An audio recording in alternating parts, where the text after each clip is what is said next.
Hey, Crystalline21 here, back with another Welcome to Inferno. I have two more Infernity cards I would like to talk about. One Infernity card and one card that people shouldn't use in Infernities. And it's a card a lot of people use in Infernities, or use in Death's Period, but you don't want to run it in Infernities. First up, let's talk about Infernity Archfiend. If you run Infernity Avenger. If you run Avenger, an Avenger build, a lot of people are like, I'll just run one, because all I need is one, because I'll just cycle. But I have to say this much. Running one in a period of time where banishing is so big right now. I mean, with Macrocosm, Defissure, just all those banishing cards right now. Having one is stupid. I mean, if you're planning on being a competitive Infernity player, you need two. You need to run two because, I mean, DD Crow is a card, and it's not side decked anymore, or side decked as much anymore, but it's still a side deck card that someone may just randomly put in their extra deck or in their side deck, or maybe they'll just main it because they like the card so much. I mean, you always have those road deads and those players that just like DD Crow, and they like the advantage it can give, and especially with all the deads right now, like Mermails, you banish one of their key cards, or from their graveyard, or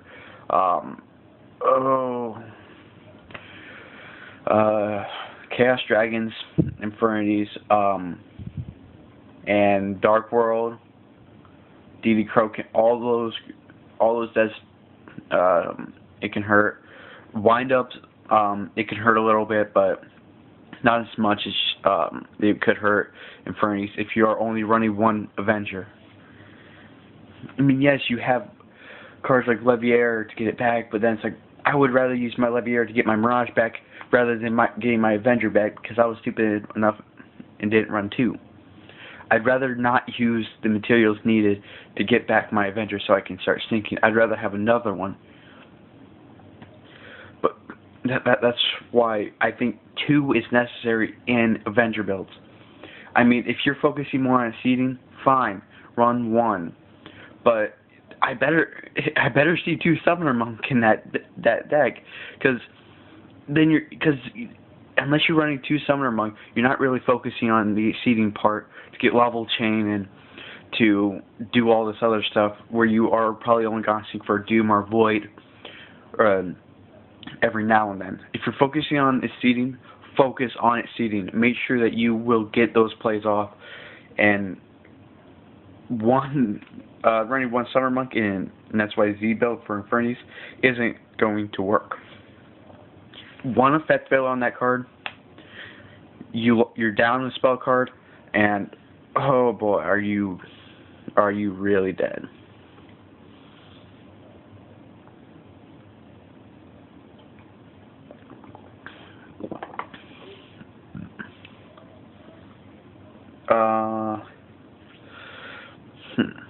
There's something else I was gonna say about Avenger, but I was taking a sip of cocoa. Infernity Avenger. It also has a nifty ability in its seeding, because it's able to copy a level of a monster that was destroyed. And if you have two of those, and you suicide, main phase 2, you can seed summon. I mean, this is something that I have done a lot of times when I get the cards. Just gotta find it. There's that one, and here's that one. I honestly have done this a lot. Foolish Burial, Armageddon Knight, dump two Avengers, Suicide, to Grave, Special, Seed,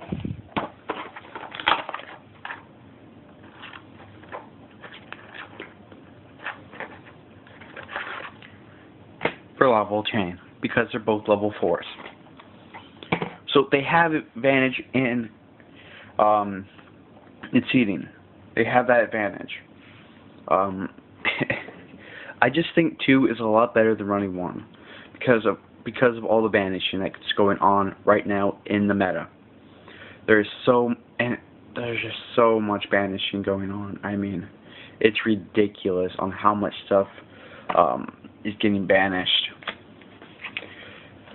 And getting caught with in a macro or a defissure, that could be very bad if you're an Infernity player and you're only running 1 Avenger, because you may not have an MST or anything. I mean, you just may not. And also, another thing that I find, having 2 Avengers. Now, if you aren't really doing that well and you already know you're not going to use their effects and you have a break set, I have found myself, okay, I'll just banish my 1 Avenger because I have the other one that I can use. And I don't feel anything about it because I know I'm getting rid of something that I don't need because I'm using it for a break. Now I don't have to worry about paying for my other break because I have a break in my graveyard. So, really, 2 Avenger I think is a lot better than running 1. Why? Just because, I mean, unless you're going for a mainly seeding deck, then I say, okay, run 1, but you better be replacing the other one with a 2 Summoner Monk, because you will be needing that extra Summoner Monk, and you better be running Zero Mats at 3, because that's a great card to pay the cost with, and if you can use it, but you don't have to use it. I mean, it's just a very good card for the cost, and you can also use it. It's just a good card overall in its seed deck. Well, in an Infernity seed deck. So, now, the card that I'm going to talk about that you do not run in Infernities, or you don't main it, is Heavy Storm. You do not main this card. If you main this card, I automatically know you're a noob at Infernities, and you have no idea what you're doing. You just looked at someone else's botch build and be like, okay, that's what they did. What would I say? Throw in some staples and it'll work out. So you throw in a Heavy Storm, Dark Hole, all the other staples. Heavy Storm is not a staple card in Infernities.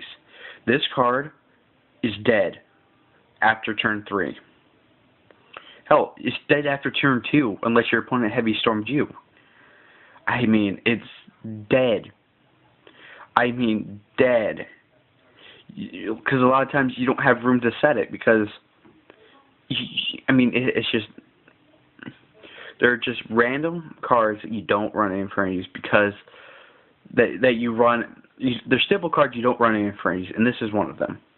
You also don't run staple Effect Veiler, staple Mat C, because those are hand traps and you can't have a hand. So you have to think about what you're putting in Infernities. I mean, if you run 2 MST in a Heavy Storm, take out this Heavy Storm, put it in the extra deck, or in the side deck. I always get those two messed up for some reason. And put in the 3rd MST, because the 3rd MST can save you over the Heavy Storm. Because Starlight Road is also a card that you run and your opponent can run. And if you're risking 4 of yours for 5 of theirs, I mean, oh my god, you gotta be stupid. It's just one of those things. But Heavy Storm, cite it only for a deck that you know will have more back row than you, or that knows you set as much as you. If you're going for any mirror match, go ahead and activate Heavy Storm, because you know that they're losing just as much as you are. Maybe less because they went first, and because you beat them, and now they set a whole bunch. You activate Heavy Storm. The odds of them getting Starlight Road first turn is 1 in 40. I mean, it is not likely that they'll have it, but there's always a chance, but that's why you play around with your opponent. But, ooh, it's just irritating when I see people maining Heavy Storm and Infernities. This is a side deck card at best. I don't side this at all because it just kills Infernities. I mean, you have so many back row that you need, and if you main it, you're not going to use it almost 75% of the time because you'll either not draw it, get it at the wrong time, or get it early game and have to set it. Then hopefully they bait it, and hopefully just use it as a bait because you drew a handful of spell and trap cards while you went first. There's just very few opportunities to where I see Heavy Storm being a gain. The only time it's a gain is if you go second and your opponent set 4 and you Heavy Storm. And that's really the only gain. I mean, you don't have the advantage of having it late game and have Heavy Storming and just knocking away all your opponent's support, all of your opponent's protection. You don't have that advantage because when you take away their advantage, you're taking away your field advantage. Because when you activate the Heavy Storm, they're going to be like, they just got rid of a barrier, a break, who knows what else. It's just, you need to be wary of it. If you want to clear something in your back row, use Scrap Dragon. Because Scrap Dragon is your best friend there. Because it's just an even 1-for-1 for it, and you gain an extra spot. And they can't Starlight Road it. I mean, they can Effect Veiler it, but then you still have to pay the cost. If that's a cost. I'm not 100% sure if that's a cost or not, so don't quote me on that. But even if they did, if there was a cost, you still have to pay it. So yeah, this is Crystal 21. Don't be a noob Infernity player. Learn from what I am saying. I am speaking from experience. You do not want to run Heavy Storm. You'll use it. I mean, 75% of the time you'll have it, and out of that, or 25% of the time you'll have it. And out of that 25% of the time, the times that you will activate it and it'll actually go off like the way you want, it's probably about 10 to 7% of the time with Infernities. It's just not really worth using, or it's not worth maining. If you go against a deck that you know in game 2, you know, okay, they set so much more than what I do, so I'm gonna want to put in this Heavy Storm because they're gonna lose more than what I'm gonna lose if I play my cards right. And that is what I'm trying to get through. It's a side deck card at best. It's not a main deck card. So yeah, this is Crystal 21 with Welcome to the Inferno. Talk about Infernity Avenger and Heavy Storm. And I will come back tomorrow with another Welcome to the Inferno and another talk about my Charmers and how to play them. So this is Crystal 21. Peace.